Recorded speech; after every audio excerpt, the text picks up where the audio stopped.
Hello friends, welcome back. In this video lesson, we shall be taking a look at the perils of vaccination. And we shall be looking at a case from India. India has had an apparently very successful vaccination program in the elimination of polio.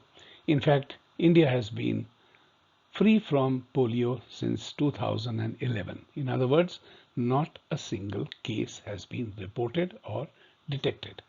But that comes at a price, which we shall see shortly. And we shall also see how homeopathy can help in this public health measure. The first question that comes to mind is polio curable? Well, here is what the World Health Organization has to say in its release dated 20th January 2020. What the World Health Organization says is that there is no cure for polio. It can only be prevented. Polio vaccine given multiple times can protect a child for life. Those of you who are interested in seeing this reference can go to this URL. In the year 2000, World Health Organization made this particular recommendation. In order to achieve polio eradication in India during 2000, extra national immunization days and house-to-house mopping up rounds should be organized. In other words, they were recommending a very aggressive approach. You can refer to the World Health Organization bulletin at the following reference. Let us now take a look at another disease. This is known as NPAFP or non-polio acute flaccid paralysis. It mimics polio, but it is not polio. But what exactly are the symptoms? It comes with an onset of weakness or paralysis with reduced muscle tone in children. And mind you, this applies to children below the age of 15 years of age. Some cases of flaccid paralysis can be treated and others may be permanent.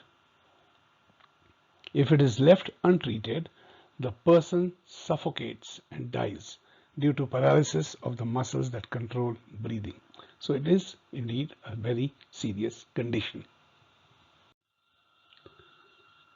I will now show you a graph which plots the total cases of non-polio acute flaccid paralysis for each year between the year 2000 and 2016.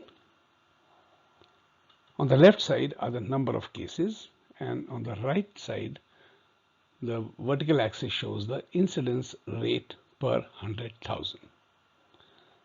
The bar graph that will now come up in orange applies to the number of cases each year.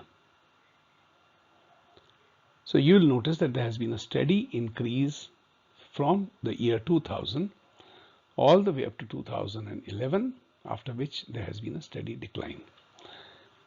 Mind you, the year 2000 has been shown here because that is when the World Health Organization came up with a directive of a very aggressive intervention.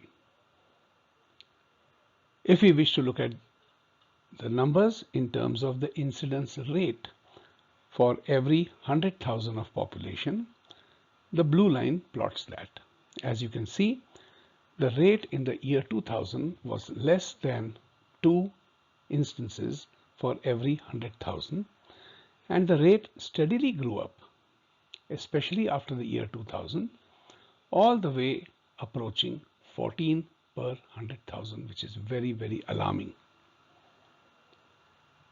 This particular stage, when the numbers started decreasing, was when the oral polio vaccine doses were decreased.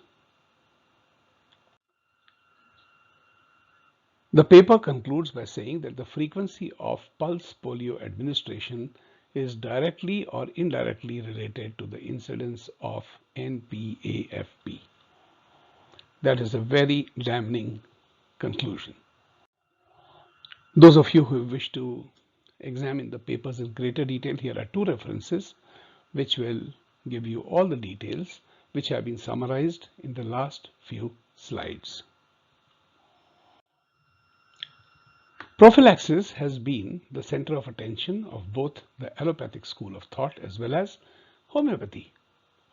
As a matter of fact, Edward Jenner was the person who discovered that smallpox, which was a very crippling and terrible disease with a very high mortality rate, could be prevented if vaccination was carried out with the pus of the eruptions of cowpox, which was a less troublesome disease.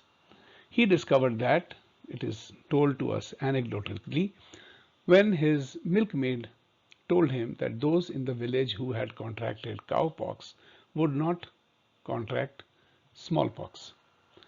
So the birth of vaccination started with Jenner's experiments. And if you look at the eruptions of the two diseases, the one on the left shows cowpox and the one on the right shows smallpox. So they are quite similar, and especially if you see the progression from the 8th day all the way up to the 20th day.